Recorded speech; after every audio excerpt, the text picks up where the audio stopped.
Dobrodošli v novi epizodi Ringelspiela, kjer se bo z nami zavrtela gostja, ki je zaznamovala Maribor in tudi Slovenijo. Gre za izjemno osebnost, ki je skozi svoje delo dokazala, da lahko pogum, vizija in predanost presežejo družbene okvirje. Z mano je Magdalena Tovornik, prva mariborska županja oziroma predsednica takratne skupščine občine Maribor.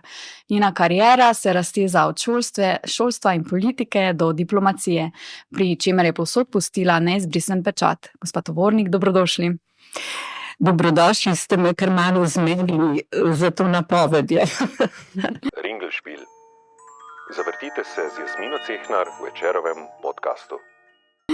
Upam, da ne preveč. Rojeni ste na Primorskem, dolga leta živite v Ljubljani, velik del vašega življenja pa je zaznamoval tudi Maribor, vi pa njega. Kaj je pravzaprav privedlo do tega oziroma kakšne so bile okoliščine, da ste županja postali ravno vi? Najprej bi mogoče rada rekla, da kadar me kdo vpraša po poreklu, rečem, da sem rojena Primorka, sicer pa Mariborčanka. Vsa druga obdobja v mojem življenju, Strasbourg, Pariz in seveda zdaj Ljubljana, pa veliko morja, se mi zdijo nekako manj pomembna od tega obdobja v Mariboru. Če se zdaj vrneva na vaše vprašanje, kot ste v uvodniku povedali, sem bila dejavna na področju izobraževanja in raziskovanja. Kar nekaj let sem namreč bila generalna sekretarka raziskovalne skupnosti mesta Maribor, ki je kar precej spremenila podobo tega takrat zelo industrijskega mesta. Vedno sem se pa zavzemala za to, kar se mi zdi osnova za razvoj kateregakoli mesta ali naroda, to je izobraževanje. Glede na to, da nisem bila nikoli politično aktivna, torej nisem bila članica tedaj edine stranke, Zveze komunistov Slovenije, sem pravzaprav imela kar precej svobode v oznanjanju svojih načel, ne. Ta pa so bila vedno spodbujanja tistih, ki zmorejo, znajo in hočejo več, spodbujanja učenja tujih jezikov in skratka, zavzemala sem se za napredek tega mesta. Leta 90 so bile v Sloveniji spomladi prve demokratične in večstrankarske volitve v tedanji Jugoslaviji, kajti Slovenija je bila leta 1990 še republika v že razpadajoči Jugoslovanski federaciji. Torej, te večstrankarske volitve so tudi tiste, ki prej nismo bili politično aktivni, verjetno spodbudile, kajti množica kandidatov je bila res velika, da smo šli na volilne liste novoustanovljenih strank. In jaz sem se v teh predstavitvah res vedno videla kot svetnica, poslanka tedaj, ki bi se v tedanji skupščini zavzemala prav za to področje, za izobraževanje in raziskovanje. Res je, da sem na volitvah dobila zelo veliko glasov in tedaj, se moramo spomniti tudi tega, je predsednica mestne skupščine oziroma predsednik je bil izvoljen s strani vseh poslancev, ki so bili izvoljeni v tedaj 3 zbore. Zbor združenega dela, zbor krajevnih skupnosti in edini zelo političen, na novo, družbeno-politični zbor. Spominjam se, da mi niti na pamet ni padlo, da bi bila med kandidati.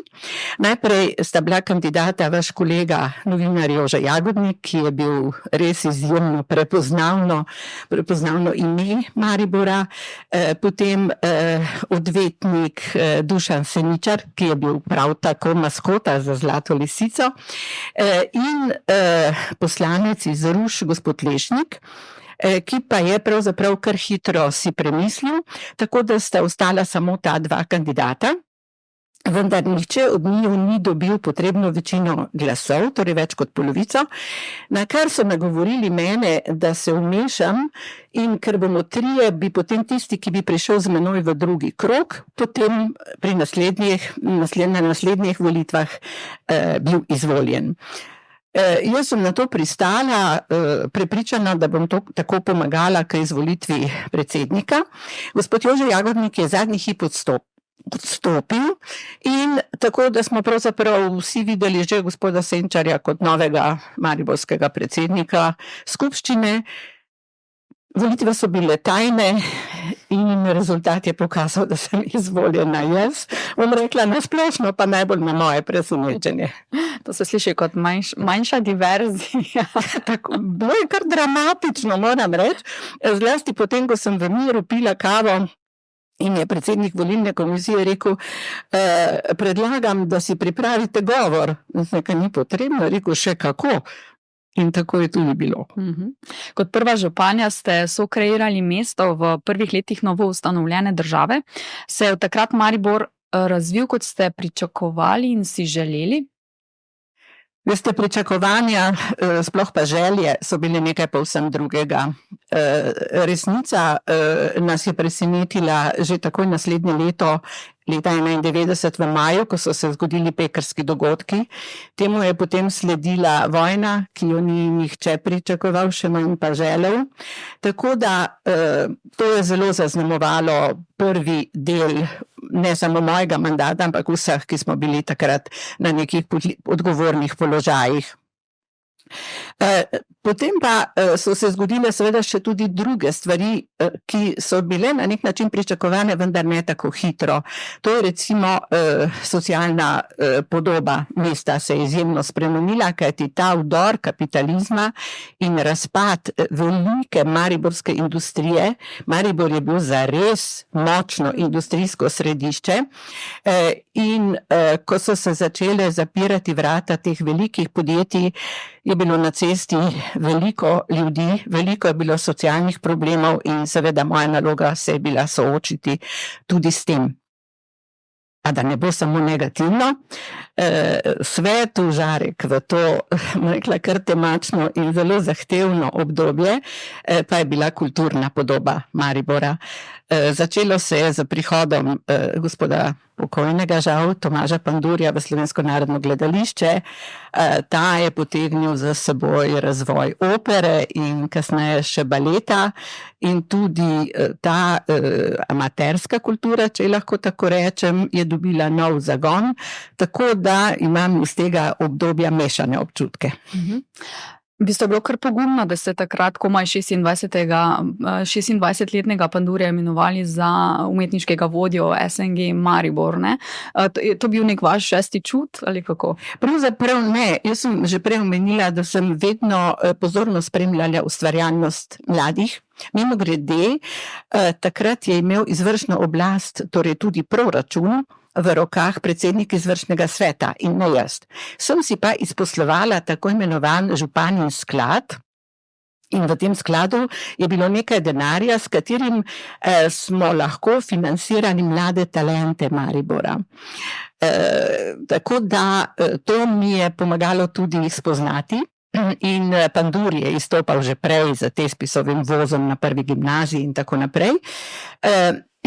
Mislim, da nisem niti za trenutek oklevala glede na starost, kajti nekateri so rojeni umetniki že v zgodnji mladosti.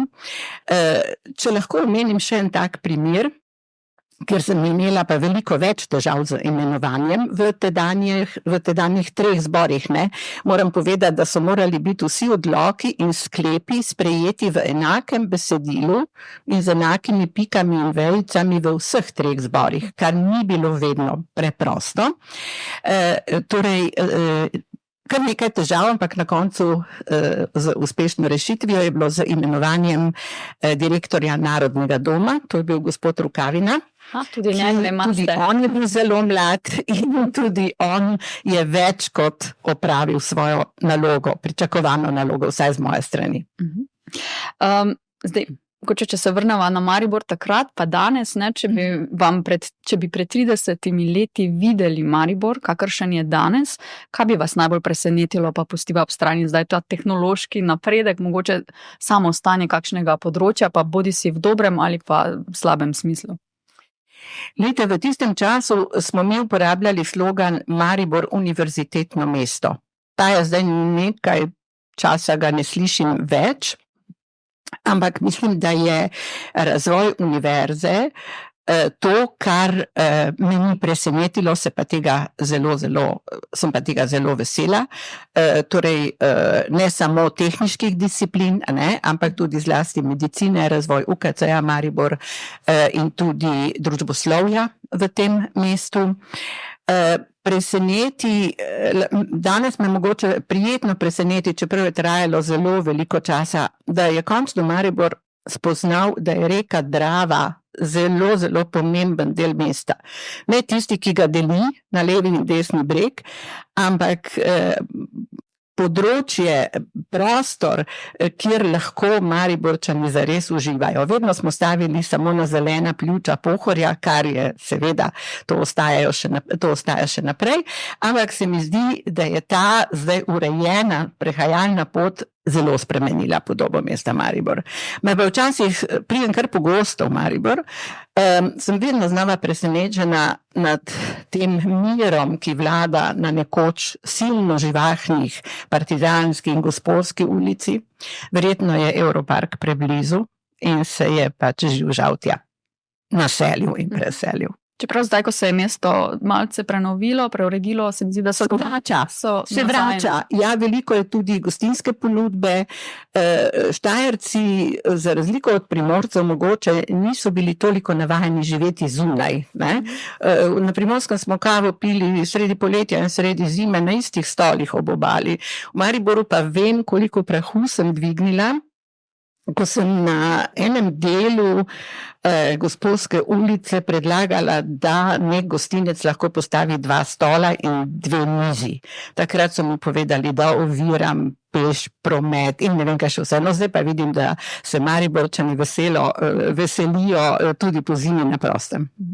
Kako pa vidite Maribor z te mogoče ne tako perspektivnega zornega kota, ker tukaj pač meščani opazujemo, da podjetja sedeže svoje selijo drugam, da v bistvu smo izgubili zlato lisico, da je centralizacija vse močnejša, da se veliko ljudi vozi v prestolnico in v Avstrijo na delovno mesto in da po nekaterih projekcijah bo ta cela regija pravzaprav, če ne bo nekih strateških sprememb, dolgoročno gledano izpraznjena oziroma razvodenela.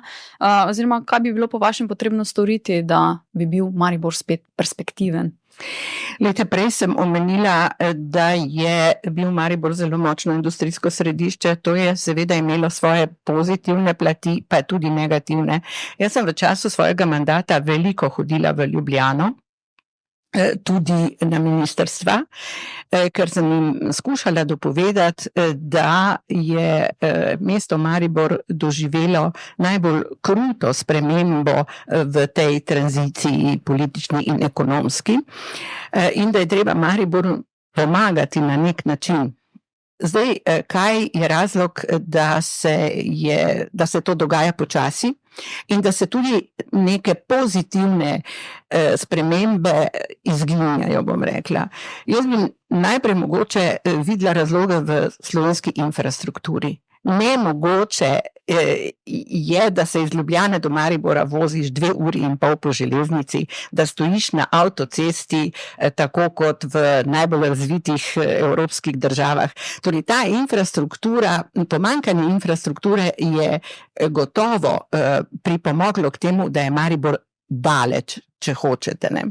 Drugo, v Sloveniji nasploh mislim, da nismo imeli sreče z novimi lastniki, torej s tistimi, ki so prevzeli vsaj nekatera podjetja od države, ki je bila tedaj lastnica vsega. Mislim, da je Maribor imel tu še posebej nesrečno roko. Je nekaj pozitivnih primerov, to so manjše stvari, ampak glejte, svet se zdaj pravzaprav veliko hitreje razvija na račun manjših podjetij, kot pa velikih sistemov. Tako da jaz mislim, da se ta moč Maribora mora pokazati v prihodnosti. Zdaj v mestu tudi pogrešamo močne politične figure, recimo vidne mariborske poslance, kot smo jih imeli nekoč in so bili mogoče prepoznavni tudi izven teh mestnih okvirjev. Zdi se nasplošno, da so iz politike nekako izpuhteli ljudje širino, ki jim je res mar za skupnost. Zakaj ni več tovrstnega človeškega kapitala v politiki? Ne vem, morda se tudi ne strinjate s tem. Mislim, da to ne velja samo za Maribor. Mislim, da bi to lahko mogoče rekli, da je tako tudi v Sloveniji, in kolikor poznam sosedne države, se mi zdi, da tudi tam velika imena odhajajo. Zdaj, delo politika je bilo odvedno izjemno odgovorno, tudi zelo izpostavljeno javnosti, ne samo politika, ampak cela njegova družina, vse ozadje. Pogled je bil vedno bolj kritičen, manj toleranten kot do ostalih, tako da mogoče pa se tej generaciji ne zdi vlagati napora za ne nazadnje ne vem kako veliko plačilo, in velikokrat tudi potem po opravljenem tem političnem delu niso zaposljivi ti ljudje. Skratka, njihova kariera se tam nekje konča. Ampak če govoriva o mariborskem vodenju, potem bi jaz rekla, da se mi je vedno zdelo, da, pa sem to tudi menda že kdaj rekla, da bi bilo dobro najti župana, ki bi zmogel več kot en mandat. Kajti v enem mandatu, pravzaprav pol mandata, je pripadlo še tvojemu predhodniku, naslednja polovica je pa premalo časa za to, da bi zaznamoval svoje obdobje. Glejte, Ljubljana ima recimo to izkušnjo. Jaz sem vedno rekla, če župan ni v redu, niti prvega mandata naj ne konča, ampak če pa je v redu in če se pokažejo neke spremembe v mestu, pa ne samo na infrastrukturi, govorim tudi o duhovni podobi mesta, potem se mi zdi, da ni nič narobe, če je župan izvoljen 3-krat, 4-krat, če hočete 5-krat.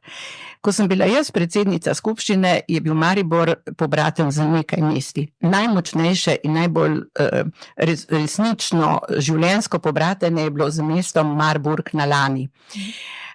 Tam je bil župan gospod Drexler, ki je bil župan več kot 20 let in nikoli ni imel pravzaprav časa, da bi vsako leto, ko smo imeli te izmenjave, prišel v Maribor, ampak ko sem bila jaz izvoljena, ko je zvedel, da je prišla ženska, je rekel, 6 predsednikov skupščin pred menoj sem spoznal, zdaj grem pa še to pogledat. In pri njem sem se jaz veliko stvari naučila, kaj pomeni kontinuiteta, dobra kontinuiteta, zlasti na področju infrastrukture, na področju spremembe, kako ljudje gledajo na življenje v mestu, pripadnosti mesta in tako naprej. S temi hitrimi menjavami, ki smo jih imeli v Mariboru, se mi zdi, da nihče od županov ni mogel pravzaprav kaj dosti postoriti. Zdaj v Mariboru pregovorno pravimo, da nimamo sreče z župani, vsaj v zadnjem obdobju, oziroma da imamo take, kot si jih zaslužimo. Trenutno mesto vodi kot v Ljubljani, podjetnik, gostinec oziroma hotelir. Kako vi vidite in ocenjujete delo aktualnega župana Saše Arsenoviča? Moram reči, da ne poznam do podrobnosti vsega tega, ker kljub temu, da velikokrat prihajam, ne živim ves čas v mestu in ne spremljam vseh njegovih potez. Ampak morda ravno zato, ker pridem občasno, lahko zaznam spremembo bolje, kot pa nekateri, ki tukaj živijo. Veliko znancev, prijateljev imam in vsak se na svoj način pritožuje, kaj bi ta župan lahko naredil bolje, več, česa ne bi smel narediti in tako naprej. Jaz osebno mislim, da zlasti v tem drugem mandatu se mi zdi, da se je veliko bolj vživel v to vlogo, torej da je manj gostinec podjetnik, to, kar ste omenili. In jaz vidim neke spremembe. morda ne dovolj hitro, ampak poglejte, na ravni države je še huje. Tam se v 2 letih skoraj da nič ni zgodilo, zdaj se pa počasi začenja nekaj dogajati. Ni možno na kratek rok spreminjati mesta.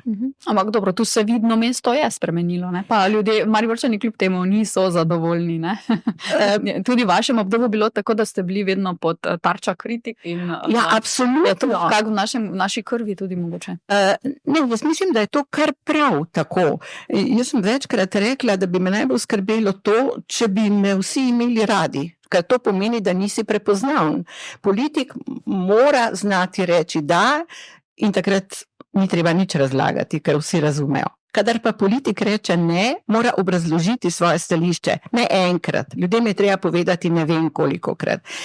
Jaz sem imela to srečo, da sem vsak prvi ponedeljek v mesecu bila gostja na Radiu Maribor ob 5. popoldne, kjer me je lahko prav vsak, ki je imel telefon, direktno, brez kakšnih selekcij poklical v studiu in mi povedal, kaj je narobe, kaj ga moti in tako naprej. Imela sem prav tako v ponedeljkih od 3 naprej pogovore z občani. Torej, tam je bila ena klop pred mojo pisarno in tam je bilo kot pri zobozdravniku včasih. Torej, ogromno ljudi. Jaz sem to naredila zato, ker sem hotela pozvati Mariborčane, naj pridejo z idejami. Saj je bila tudi kakšna ideja vmes, ampak največ je bilo pa pritožb, torej, in tudi osebnih stisk in tako naprej. Hočem reči, da bi mogoče moral župan malo povečati komunikacijo z občani. A veste, ljudje morajo čutiti, da so del tega, kar so volili. Ne, se rečemo naš župan, da ne rečemo, kaj zvem, mariborski ali kaj zvem kaj. Skratka, mislim si, da je mogoče tega stika, mogoče tudi zaradi naglice, v kateri živimo, ampak prva skrb župana bi morali biti ljudje. Vse te kolobocije okoli odprtja in zaprtja Starega mostu so prišle do prestolnice in seveda tudi napovedi uvedbe radarjev, kar je, smo si mislili, ta župan si pa res koplje grob, kaj ste vi mislili ob tem? Jaz sem predvsem, ravno to, kar sem prej rekla, mislila, da je premalo komunikacije. Ne, ker če se nekdo odloči za tako velike posege v nek prostor, se mi zdi, da je pa treba zares veliko razlagati, utemeljevati in potem tudi sprejeti odločitev, ki ni samo tvoja, ampak vsaj malo skupna.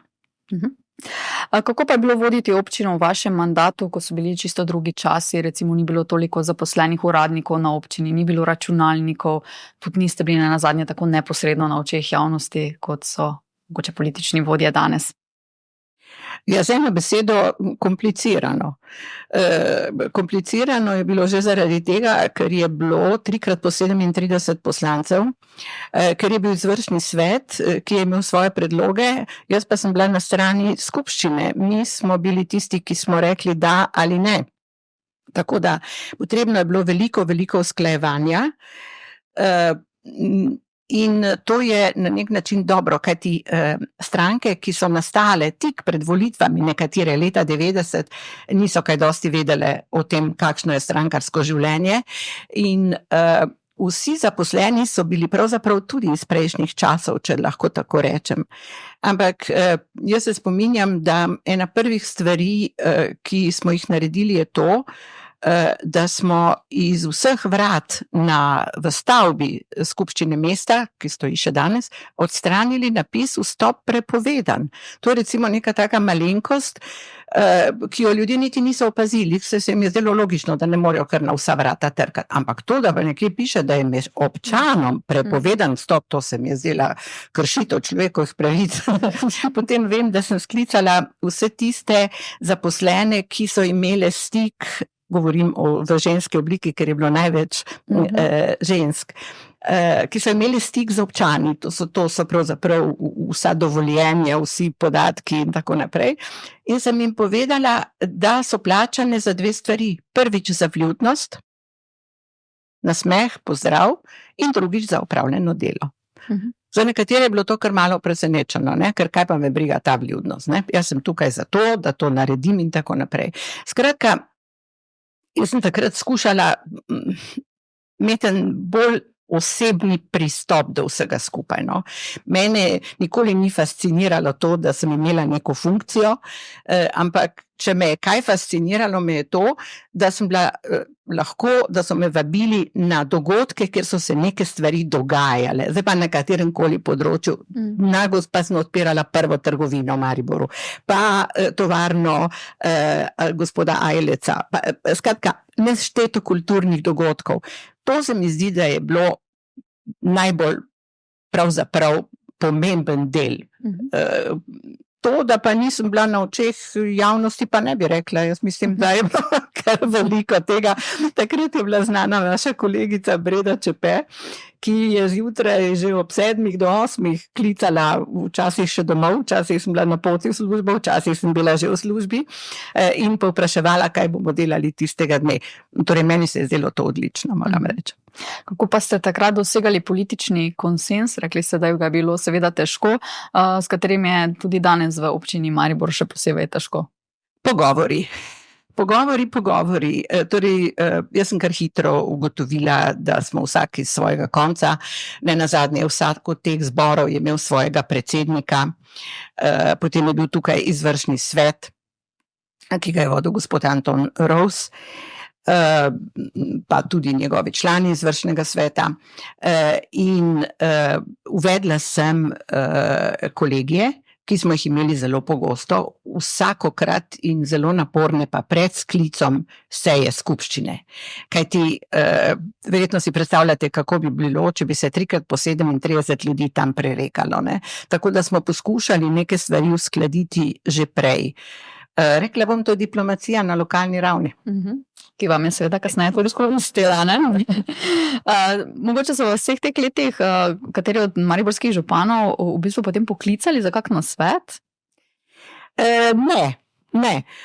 Res pa je, da sem jaz praktično takoj po svojem mandatu odšla v tujino, skoraj 5 let v Strasbourgu, potem sem bila slabi 2 leti v Ljubljani na zunanjem ministrstvu, torej spet ne v Mariboru, potem sem bila 4 leta v Parizu in potem me je predsednik dr. Drnovšek povabil v svoj kabinet, ki se je pač podaljšal z bivanjem v kabinetu dr. Turka. To se pravi, ta moja odsotnost iz Maribora je gotovo razlog za to, da tudi nisem sledila od blizu razvojem v Mariboru. Res pa je, da sem bila pred leti deležna tega laskavega naziva častni občan Maribora in tukaj se mi pa zdi, kar nekaj nas je zdaj za tem imenom in mislim, da bi mogoče lahko kdaj služili tudi kakšnemu nasvetu tega župana ali pa katerega koli v bodoče, tako da sem se ravno zadnjič pogovarjala z gospodom Rudijem Mogetom, ki je ta naslov dobil že prej, in sem rekla, da se nekako počutim popolnoma nekoristna in da s to častjo nimam kaj dosti početi. No, tako da sva se malo dogovorila, da prvič, ko se nekako vidimo, da bomo predlagali to županu, da bi čisto neobvezno, saj pa so strokovnjaki iz kar nekaterih področjih, a ne, bomo videli, če bo uspelo. Super. Mogoče še to, za vami v mestu ob Dravi nismo dobili še nobene županje, sicer tudi kandidatk ni bilo na pretek in na splošno Slovenci in Slovenke ne radi damo svoje glasove ženskam, še posebej na lokalnem nivoju. Zakaj mislite, da je tako? Ja, najprej bi rekla, da ste dobro rekli na lokalnem nivoju, ker na državni ravni pa še nikoli nismo imeli 3 žensk na 3 najvidnejših položajih, pravzaprav ne, predsednico državnega zbora, predsednico republike in zunanjo ministrico. Jaz mislim, da je to velik preobrat pri tem razmišljanju. Sicer pa jaz res ne znam deliti ljudi na moške in ženske, ampak na tiste, ki vedo, kaj želijo doseči in kako želijo pomagati mestu v tem primeru. V psihologijo zdaj množic pa ne bi šli, recimo, zakaj mogoče se ženske težje uveljavljajo na tem področju? No, jaz s tem, ko sem rekla, da sem zelo ponosna, da imamo tako trojno žensko vodstvo, ne, seveda ne mislim, da je enakopravnost povsem izpopolnjena v tej državi, ne? Tako kot tudi v mnogih drugih ne. Morda bi morale biti ženske kandidatke bolj pogumne, in se tudi prijavljati kot kandidatke, ne? Ker sem pa tja je kakšna, ne? Ampak razmerje med moškimi in ženskami kandidatkami pa je vedno v prid moškega, ne? Jaz sem prepričana, da bi Mariborčani volili tudi, jaz včasih rečem LPP, pa vsak reče, a to je ljubljansko potniško podjetje, in rečem, ne, to je lepa, pametna in pogumna. Drugače, kako so pa vas sprejeli kot županjo, torej kot žensko na tako pomembnem položaju, in ste se v svojem karieri srečevali tudi s predsodki ali drugačnimi pričakovanji zaradi svojega spola? Ne vem, kakšna so bila pričakovanja. Predsodki, če so bili, niso bili moji, ampak so bili iz okolice in so morali drugi s temi opraviti. Jaz nisem imela s tem nobenih težav, niti v času županovanja v Mariboru.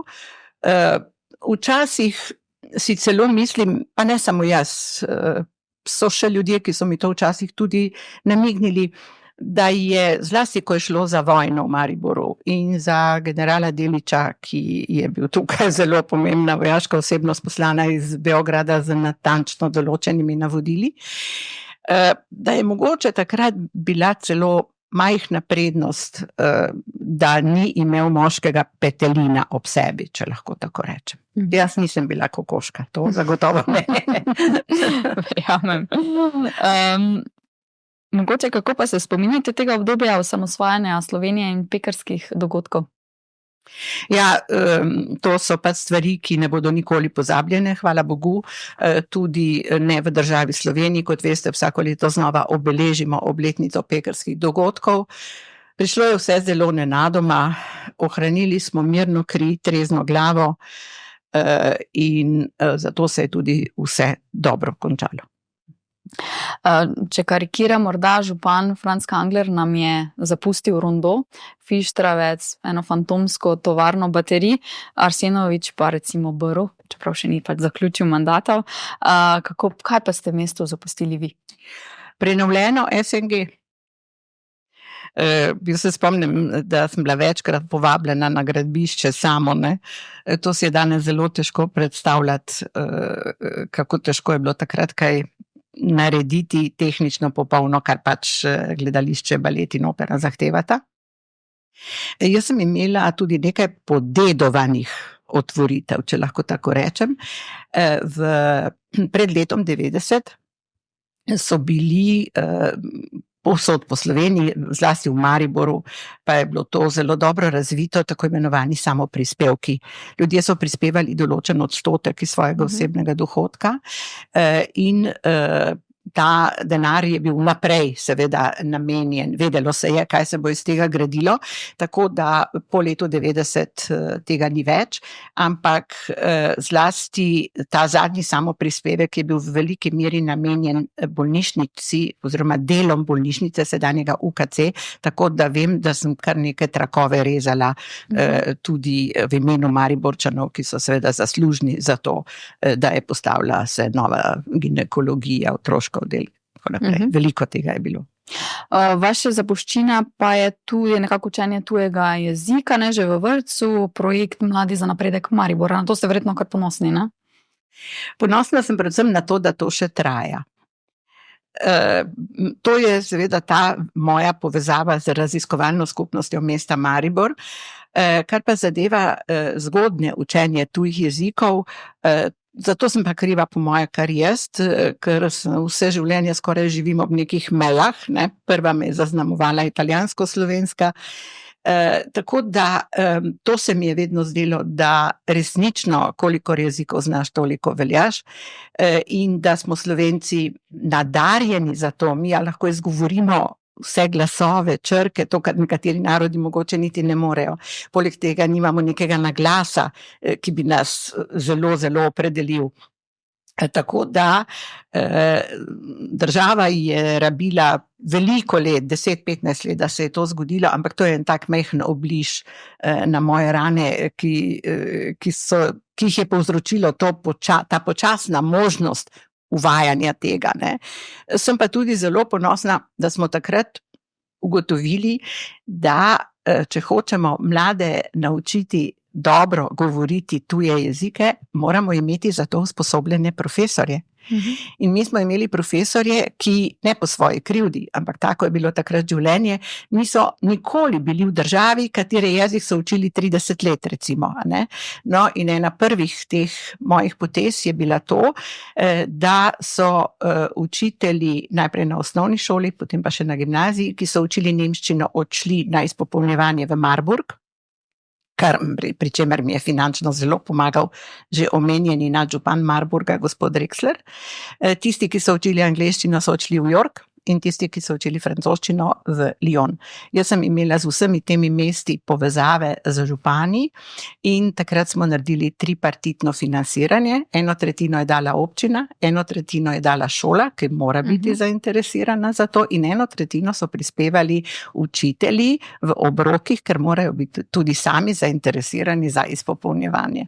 Tako da se mi zdi, da smo s tem takrat mogoče zanetili en ogenj, ki je pa dolgo potreboval, da je vzplamtel, ampak danes sem jaz osebno kar zelo zadovoljna z stanjem, z jezikovnim poznavanjem tujih jezikov Slovencev. Čeprav me včasih moti, da je angleščina tako zelo prevladujoča, ne, ampak je pa tudi veliko, zlasti v Ljubljani, dnevno srečuješ ljudi, ki govorijo angleško, špansko, da ne govorimo o Italijanih in nemško govorečih.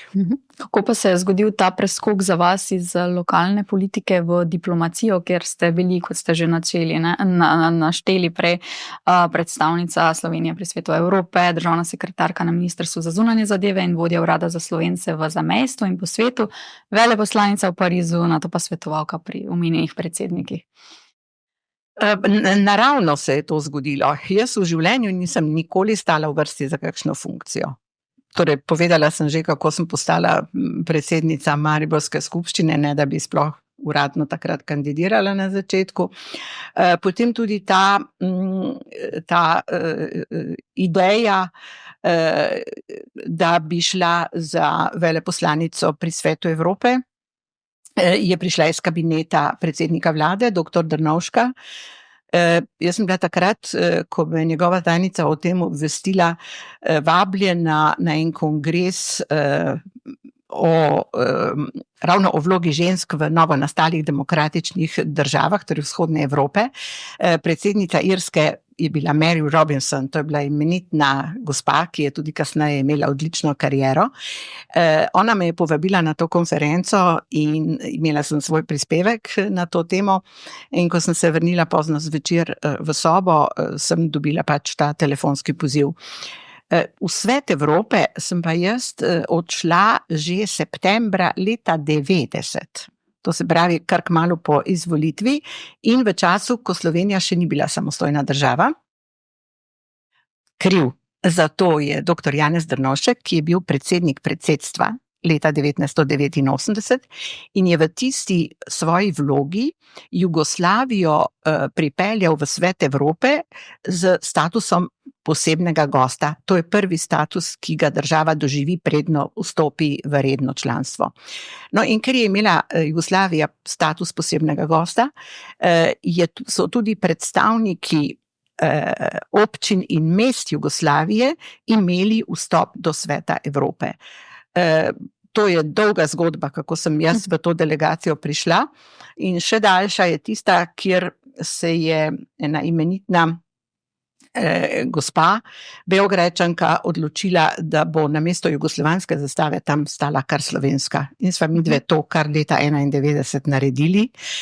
Tako da sem bila jaz predstavnica Slovenije v tem kongresu lokalnih in regionalnih oblasti že od leta 1991 naprej, 1993, ko je pa Slovenija postala polnopravna članica Sveta Evrope, kot prva država bivše Jugoslavije, sem pa seveda bila uradna predstavnica Slovenije, oziroma mi smo takrat podpredsednik gospod Boris Sovič in kasnejši župan je bil tudi zelo aktiven pri tem, sva ustanovila skupnost slovenskih občin. In ta skupnost slovenskih občin je direktna navezava z Svetom Evrope, ki ima 3 ravni: vladno, zato imamo tudi veleposlanike vedno, potem parlamentarno in pa lokalno, regionalno. Tako da v Svet Evrope sem jaz zelo redno hodila že od leta, ko sem rekla 90, sem ga tudi zelo dobro poznala, to je verjetno bil argument, zakaj se je dr. Drnovšek spomnil name. Potem pa moram reči, da je zanimivo, da sem jaz že tudi leta 1993 komunicirala z Evropsko unijo, z Bruslom. En splet okoliščin me je privedel v stik z predsednico Komisije za enakopravnost žensk. Ne vem točno, kako se imenuje, verjetno je kakšen daljši naslov tega, ampak Komisijo Evropske unije. Tako da je ta Evropska komisija celo imela en sestanek v Mariboru, ne glede na to, da smo bili takrat že še najmanj 10 let oddaljeni od članstva v Evropski uniji. Tako da zame prihod v Strasbourg ni bil noben šok. Poznali so mene, jaz sem poznala ostale. Seveda gre pa za veliko razliko, ali tam predstavljaš občine ali tam predstavljaš državo. Zdaj slovenska diplomacija, ko tako danes pogledate v primerjavi z vašimi časi, napredovala, nazadovala ali je pač vse skupaj tam? Veste kaj, za žalostjo ugotavljam, da pravzaprav diplomacije skoraj nihče več ne potrebuje, oziroma jo ne uporabljamo. Vse te vojne, ki divjajo po svetu, me opozarjajo na to. Veliko stvari bi se dalo rešiti po diplomatski poti, ampak zdaj se zdi, da za diplomacijo nihče več nima časa, kajti diplomacija ne rojeva rezultatov od danes do jutri, zato je potreben čas, strpnost, dogovarjanja, popuščanja in tako naprej. Tako da bolj iz tega vidika gledam na diplomacijo, manj iz tega, kakšne diplomate imamo, ker se mi zdi, da je pravzaprav niti, ne samo Slovenija, govorim na splošno, ne izkoristimo dovolj. Če pogledamo samo Evropsko unijo, imamo pravzaprav diplomatska predstavništva v vseh državah. Ampak kdo sprejema odločitve? Bruselj. Se pa predsedniki vlad, zunanji ministri in tudi drugi ministri z drugih resorjev so kar naprej v Bruslju, več ali manj. Torej, tu ima diplomacija zmanjšano vlogo. Bi bilo potrebno potem vsaj tukaj na območju EU ukiniti veleposlaništva? To sem se pa naučila. Karkoli ukinjati je pa res zelo težko. Morda bi, preden čisto ukinemo diplomacijo, ukinili tudi kakšno mednarodno organizacijo, ki je izgubila svoj pomen, ampak to je pravzaprav nemogoče. Nemogoče. Birokracija je tako močna, raste iz betona, kot veste, in nekaj ukiniti. Komisijo postaviti je najenostavneje, a ne? Ampak nekaj ukiniti. Jaz se spominjam iz svojega strasbourškega obdobja. Smo imeli 3 odbore, ki so urejali področje sociale v članicah, torej takrat je bilo to 43 držav. Na kar se je vodstvo pod vodstvo Sveta Evrope, takrat je bil to generalni sekretar Šved, Daniel Taršis, se veste, Švedi ljubijo enostavne rešitve, ne, se odločil, da bi bilo treba vse te 3 odbore ukiniti in narediti en ogromen Evropski odbor, ki bi se imenoval za socialno kohezijo. In mene je predlagal za predsednico tega Evropskega odbora. Torej, najprej sem morala ukiniti te 3 obstoječe odbore in to mislim, da je bilo eno najtežjih dejanj, pa pravzaprav ni pomenilo kaj dosti. Ne? Torej, veliko napora za take majhne uspehe, bom rekla. Tako da nihče ne ukinja diplomacije. Slovenija je zdaj odprla v Etiopiji novo veleposlaništvo. Alžiriji tudi, ne? In v Alžiriji, torej, Alžirijo smo mi leta in leta pokrivali iz Pariza. In jaz sem bila prva veleposlanica, ki nisem hotela vzeti akreditivnih pisem za Alžirijo. Torej, jaz sem bila imenovana za veleposlanico v Francoski republiki in Monaku in pri UNESCO In tako kot vsi moji predhodniki v Parizu, naj bi pokrivala tudi Alžirijo. Ampak moji predhodniki niso uspeli predsedniku Alžirije predati akreditivo v 4 letih. Kar se nekaj poslušajte, to pomeni, da noče, da pokrivamo Alžirijo iz Pariza, ni druge razlage. In vse, to ne bom vzela. In je bil tle kar precejšen zaplet. Minister Rupel ni bil zadovoljen s to mojo odločitvijo. Ampak, no, vidite, zdaj pa smo se odločili za to pot, ki je gotovo bolj učinkovita. Ne vem, zakaj je bila izbrana Etiopija. Mimogrede, tam je še vedno predsednica, moja kolegica, ki je bila takrat veleposlanica Etiopije v Parizu in sva veliko sodelovali, tako da Afrika gotovo, Afrika si zasluži veleposlaništvo, ne samo v Egiptu, ampak še kje drugi. Veleposlaniki pa v take tretje države ne grejo prav radi, ne? Nekateri razpisi so se zdaj recimo kar vlekli in niso našli kandidatov. Ja, ne sledim temu notranjemu direndaju, ne, včasih je pa obratno, ne, včasih se pa veliko veleposlanikov obeši na en razpis.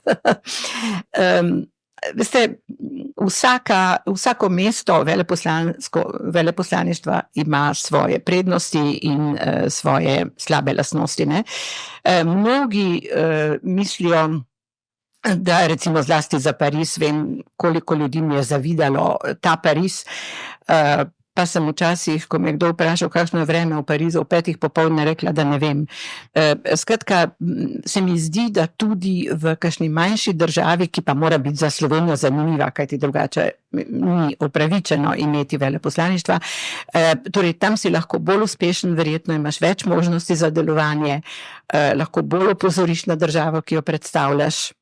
Tako da, čeprav, če govorijo o Parizu, je bilo zame zelo pomembno obdobje, kajti prišla sem v Pariz leta 2002 do 2006 in 2004 se je zgodila širitev Evropske unije v državi, ki je na referendumu glasovala proti širitvi, ne, Francozi so glasovali proti širitvi, tako da je bilo izjemno pomembno to obdobje med 2002 in 2004, da smo Francoze prepričali, vsaj za Slovenijo to ni bilo tako težko, ker smo bili mi majhni in nismo bili tako nevarni kot pa 45 milijonov Poljakov, recimo, ne.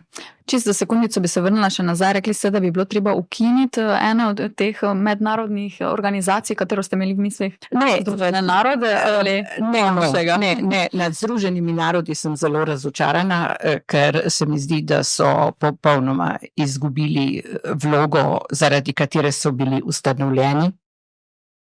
Zadnje čase me je ponovno na nek način razveselil sklep Mednarodnega sodišča za človekove pravice v Hagu glede vodenja Izraela, gospoda Netanjahuja, me je pa absolutno ne samo vznemirila, ampak potrla vest, da Madžari so takoj povedali, da tega ne bodo upoštevali. Francozi razmišljajo, so si vzeli čas za razmislek, skratka, to se mi pa zdi, da je ponovno eno veliko razočaranje, če govoriva o tem, kako je svet narejen.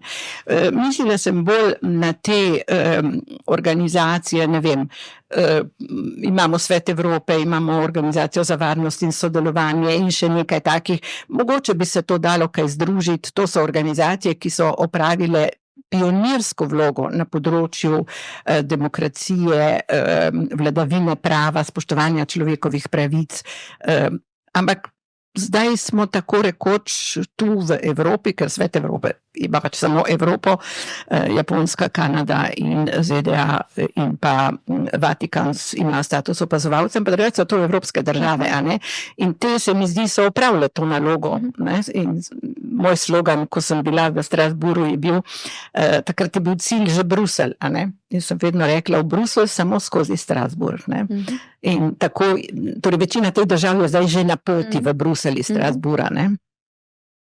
Ampak kot rečeno, najpomembnejša organizacija, to so Združeni narodi, to pa je zaskrbljujoče, kako malo moči ima, kako malo je upoštevana in kako je tam pravzaprav ta diplomacija na zelo nizki ravni, kajti ne smemo pozabiti, ja tam vse v vojno vpete strani sedijo za isto mizo. Torej, morda bi bili Združeni narodi drugačni, če bi generalni sekretar postal dr. Danilo Türk, ki je bil, kot veste, kandidat za generalnega sekretarja. Ampak verjetno je že na predstavitvah preveč pogumno povedal, kako si predstavlja. Vas zdaj mogoče prime, da bi poklicali kakšnega slovenskega ali pa tudi drugega politika ali diplomata in ga malo prijeli za uho ali pa mu vsaj jih napeli? Prime me, ko gledam kakšno televizijsko oddajo, ko preberem kakšen članek, ampak to naredim kar sama s seboj doma.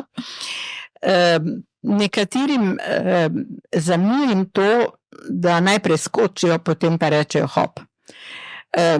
Morda bi morala v Sloveniji prevladati ena bolj umirjena dejavnost vlade predvsem, a ne, sej vlada seveda je zato tukaj, da sporoča in ne vem kaj še vse, ampak imamo predsednika, ki je izjemno aktiven.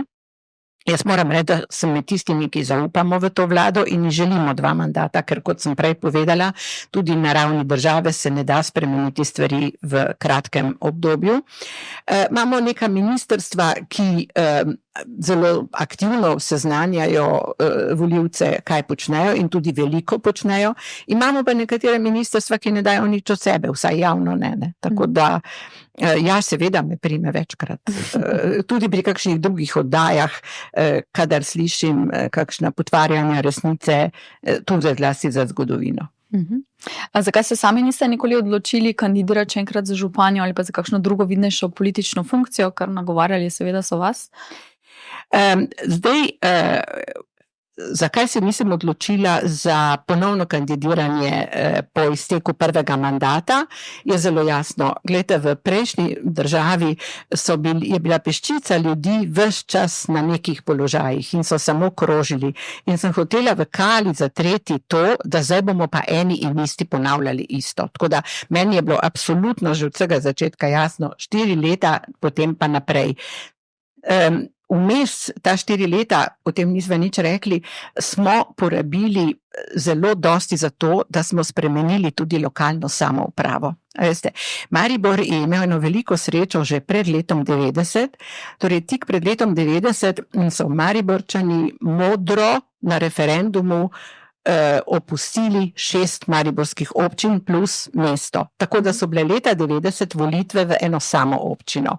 Ljubljana recimo tega ni zmogla in so šele po prvem mandatu naredili eno občino. Tako da potem pa je bilo treba, seveda volitve so bile, kot sva rekli, demokratične, večstrankarske, ampak sistem je bil pa tak, kot je bil v prejšnji državi in absolutno ni bil kompatibilen s tem novim. Torej spremeniti te 3 domove, 3x37, v en mestni svet z 40 svetniki in tako naprej, to je bilo veliko delo, ki ga je opravil sekretariat, potem kasneje pa še Ministrstvo za lokalno samoupravo in jaz sem bila pri tem zelo angažirana. Torej direktne volitve župana, zmanjšanje števila poslancev in tako naprej. Tako da moje zadovoljstvo je bilo, da nam je uspelo ob koncu mandata narediti osnove za nov začetek in tja morajo priti drugi ljudje. Kar pa se tiče drugih funkcij, me je, zdaj lahko rečem, pokojni dr. Drnovšek zelo nagovarjal, zlasti ko sem bila v Parizu, da bi sprejela mesto zunanje ministrice. In sem takrat rekla takole, če mislite, da sem slaba veleposlanica, me morate ta hip odpoklicati, če pa mislite, da dobro opravljam svoje delo, pa me prosim pustite tu, kjer sem, da ga dokončam. Tako da nikoli nisem imela teh ambicij. Zdaj, kaj bi pa mogoče svetovali mladim generacijam, še posebej ženskam, ki želijo vstopiti v politiko in javno življenje? Predvsem to, da niti ne pomislijo, da so ženske. Da se na tako pot odpravijo zato, ker so prepričane, verjamejo vase, v svoje sposobnosti, da imajo veliko znanja, da imajo tudi druge lastnosti, ki se od politika pričakujejo, pa niso to vedno najbolj moške lastnosti. To pomeni kakšna potrpežljivost, kakšno razumevanje, kakšna strpnost, pomanjkanje teh konkurenčnih for, če rečem po domače, Tukaj se mi zdi, da seveda to zavisi od posameznika, ampak nasplošno bi rekla, da imamo ženske mogoče nekaj več možnosti na tem področju, in pa seveda, da imajo idejo, za katero so se pripravljene pogumno postaviti nasproti mnogih je pa mogoče, kadar je ženska na oblasti več, kot kadar je moški. Ampak kot rečeno, od mene ne boste dobili tega odgovora moški, ženske. Zame tudi, ko v kontaktu z ljudmi, je zame vsakdo najprej človek. Potem dolgo nič in potem rečem, no, ta pa je v redu moška ali pa ta pa je res v redu ženska, ne. Ampak res pa je, ne, da včasih smo se norčevali, ko je bilo veliko razpisov, kjer je bilo napisano, celo včasih kar napisano, v glavah pa vedno, iščemo moškega ali sposobno žensko. Torej, pred žensko je bila sposobna ženska. Slovenija premore veliko sposobnih žensk, še enkrat, ta trojček, ki je zdaj na oblasti, predvsem predsednica Državnega zbora, se mi zdi, da so imenitno povabilo za to, da več žensk pride v politiko. Zdaj, tudi kot upokojenka ste zelo aktivni. Še do leta 2022 ste sodelovali z UNESCO na področju nesnovne kulturne dediščine, tako doma in na tujem. Zdaj Slovenija ima na UNESCO-vem seznamu že 7 elementov, od babištva, kurentovanja, škofjeloškega pasijona. Zdaj me pa zanima, a bo tudi Stara trta oziroma trgatev in dogajanje okoli nje kdaj prispela na ta seznam, za kar si Mariboru zelo močno prizadevajo. Če smo mogoče malo bolj natančni, imeli ste v mislih konvencijo o nesnovni kulturni dediščini, ne? Ja. Ta konvencija je meni izjemno pri srcu, bila je namreč izglasovana po dolgih letih priprave, ravno leta 2003, ko sem bila jaz veleposlanica v UNESCO. Tako da jo zelo, zelo dobro poznam seveda in ji pripisujem tudi zelo velik pomen. Prav ste povedali, Slovenija ima nekaj elementov, tudi nekaj imenovanj, ki so nastale z sodelovanjem drugih držav, ne, recimo vzrejali picancev in tako naprej, ali pa suhozidna pozidava in taki elementi. Jaz sem si zelo prizadevala, no, moram reči, da bi se v Sloveniji ti postopki, ki niso enostavni, da bi se pospešili. Bila sem predsednica odbora za nesnovno kulturno dediščino, ki sem ga pravzaprav jaz ustanovila, bila sem podpredsednica Slovenske nacionalne komisije in bila sem predstavnica za UNESCO pri eni zelo veliki svetovni organizaciji, ki ima preko 115 članic. Tako da sem za to konvencijo pravzaprav nadaljevala tudi v času upokojitve.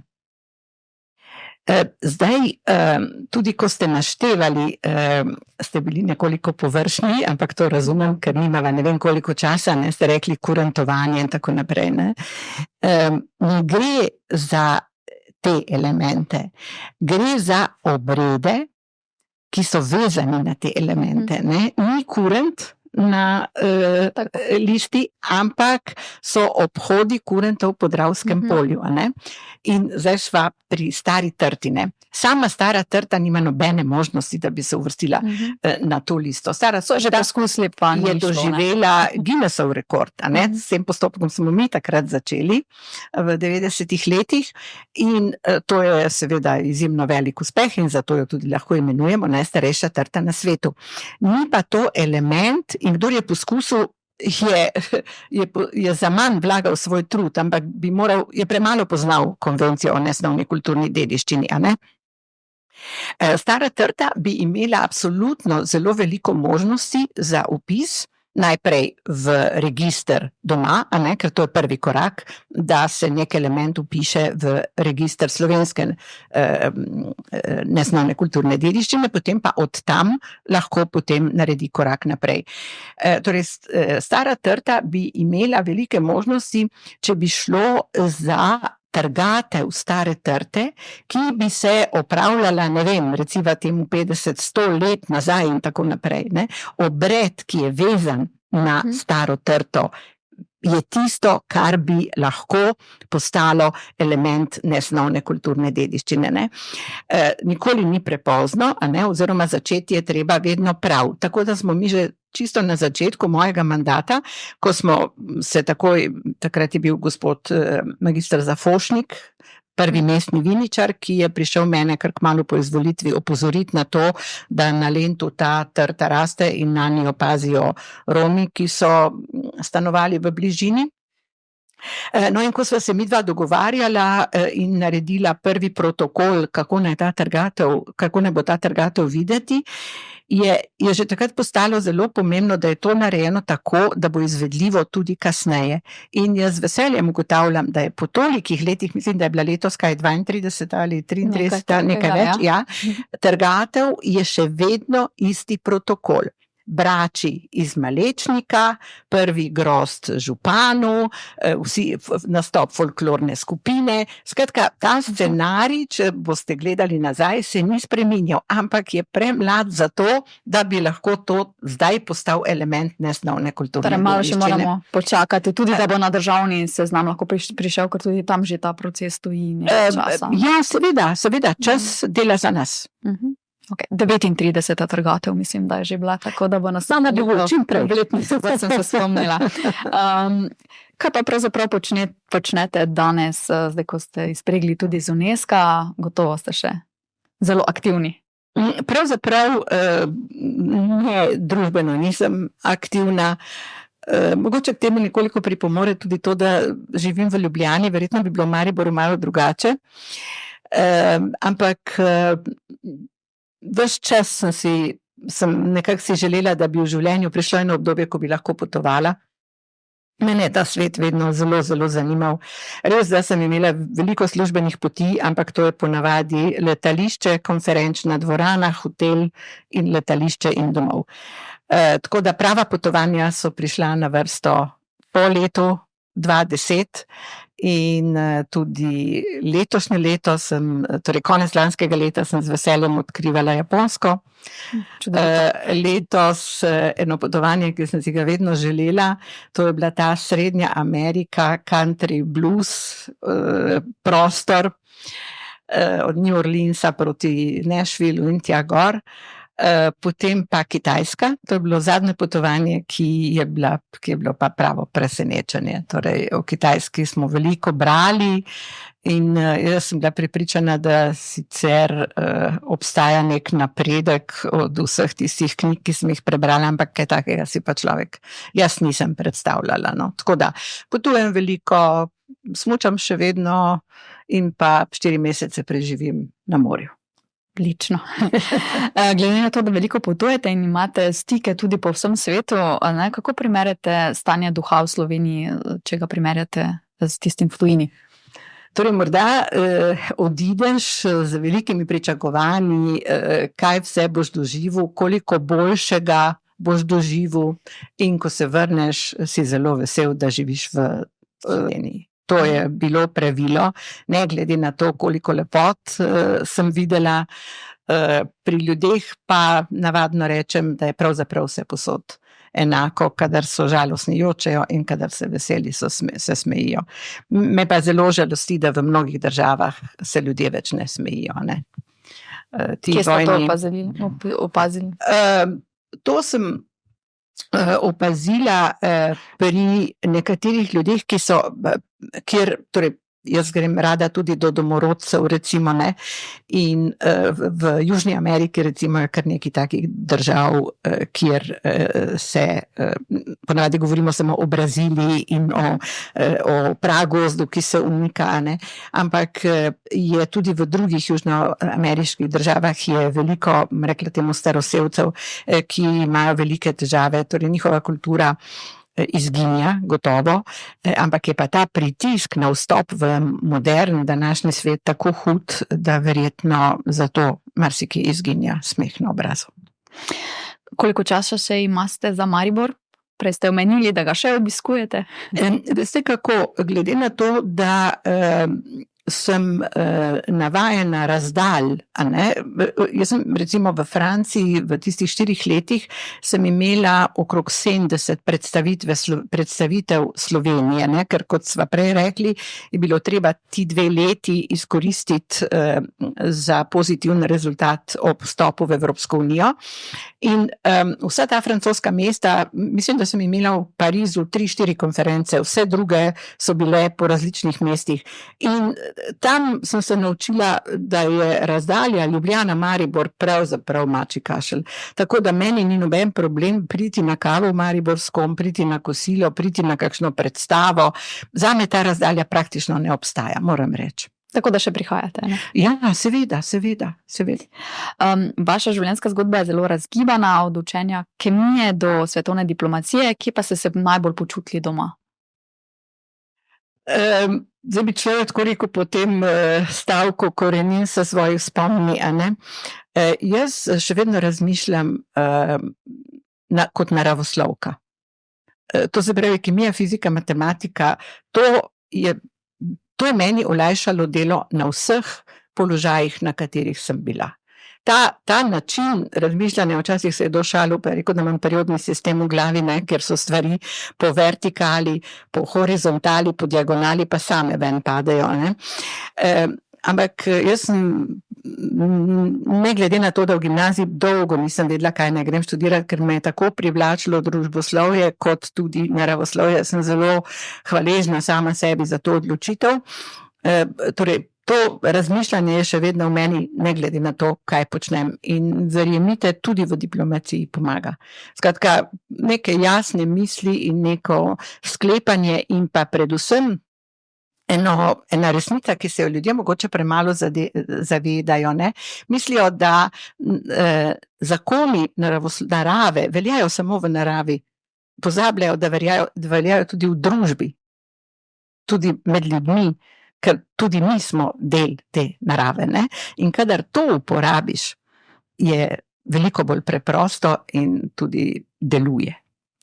Kakšne oziroma katere vrednote pa bi izpostavili ključne za uspeh in zadovoljstvo v življenju?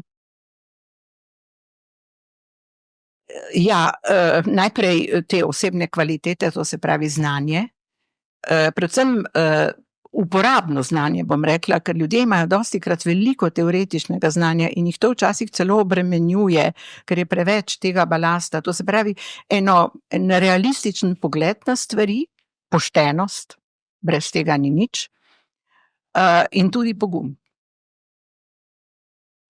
Pa naj s temi mislimi zaokroživa in zaključiva. Najlepša hvala, da ste bili moja gostja. Z veseljem. Spoštovani poslušalci in gledalci in poslušalke in gledalke, hvala tudi vam za pozornost. Vabim vas, da se naročite na Ringelspiel prek kanalov za podcaste in nas spremljate na www.večer.com.